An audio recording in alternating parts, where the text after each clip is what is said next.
Pagkabukas ng mga gate, dahil gutom ang mga person,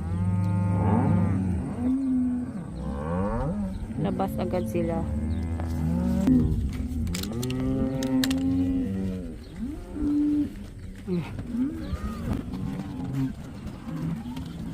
Basta gutom sila, lalabas yan sila sa padak.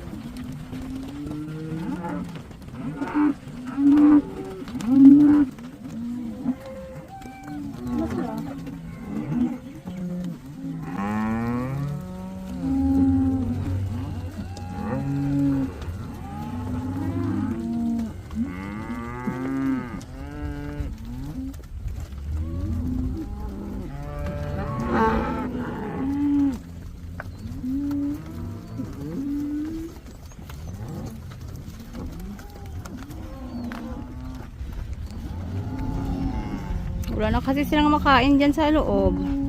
Kaya, nandiyan na sila sa gate. Kaya alam na nila na ililipat sila. Papakainin na sila ng bagong damo. Ganyan lang sila, ang mga baka. Ganyan lang ang routine nila.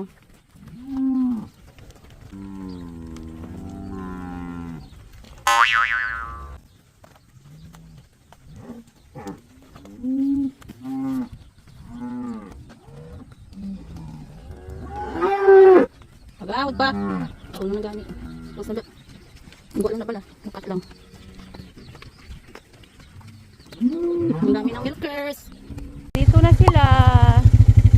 Yung lumabas doon kanina sa paddock, dito sila pinakain. Excited kasi sila sa kale.